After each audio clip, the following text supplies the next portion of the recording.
ஓ சரி சரி. நீர் அப்படின்றது வந்து நினைவாற்றலை குறிக்கக்கூடியது. ஓ நினைவாற்றல். ஆமாம் ஆமாம் நினைவாற்றல். அப்போ நமக்கு வந்து ஒருத்தர் நல்லது செஞ்சாங்கன்னா அதை நினைச்சு பார்க்குறோம் இல்லையா, அந்த நினைத்து பார்க்கும் தன்மை எங்கேருந்து வருது அப்படின்னா உப்பு சரியான அளவு நம்ம எடுத்துக்கும் பொழுது தான் அந்த ஒரு நன்றி உணர்வே இருக்கும்.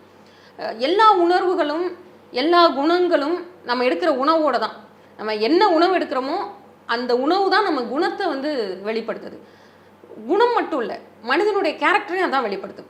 அதாவது நம்ம கார்ப்புச்சுவைனா காரசாரமாக சாப்பிட்றவங்க வந்து ரொம்ப வேகமாக, அதே நேரத்தில் ரொம்ப ஸ்பீடாக முடிவெடுக்கிறவங்களா, எதனாலும் நான் பார்த்துக்குவேன் அப்படின்னு சொல்லி தன்னம்பிக்கையாளர்களாக இருப்பாங்க. கார்ப்பு சுவை வந்து அதிகமாக இருக்கக்கூடிய தன்மை இருக்கவங்க. இனிப்பு சுவை இருக்கவங்க வந்து அதிகமாக இருக்க உடலில் அதிக தன்மை இருக்கவங்க வந்து எப்போவுமே எந்த விஷயத்துக்கும் பெருசாக அளவுக்கு எரிச்சல் படாமல் ரொம்ப கூலான அமைதியான பர்சன்ஸ். இதை வந்து நம்ம நாடியில் கணிச்சு பார்த்துருக்கோம். அவங்களுடைய குணாதிசயமும் அவங்களுடைய நாடியில் உள்ள 6 சுவையோட தன்மையும் அப்படியே ஒத்து போகிறத வந்து நம்ம ஒவ்வொருத்தருக்குமே பார்த்துருக்கோம். அந்த 6 சுவை அப்படின்னு எடுத்துட்டோம்னா, பட் இனிப்பு அதிகமாக சாப்பிட்றவங்க ஆள் தடிச்சிருவாங்க. ஆமாம், இனிப்பு அப்படின்றது மண்ணும் நீரும் சேர்ந்தது. சரி சரி. அப்போ உடம்புல வந்து மண்ணும் நீரும் சேர்ந்ததுன்னா வெயிட் கூட தான் இருக்கும். ரொம்ப கூலான ரிலாக்ஸ்டான கேரக்டர்ஸ் எல்லாமே இனிப்பு. ஸோ ஏற்கனவே நம்ம பார்த்தோம் கபதேகிகள் அப்படின்னு பார்த்தோம். அவங்க தான் இனிப்பு அதிகம் இருக்கவங்க, ரொம்ப கூலாக ரிலாக்ஸ்டான ஒரு குணாதிசயம் அவங்கள்ட்ட இருக்கும், இனிப்பு ஜாஸ்தி இருக்கவங்கள.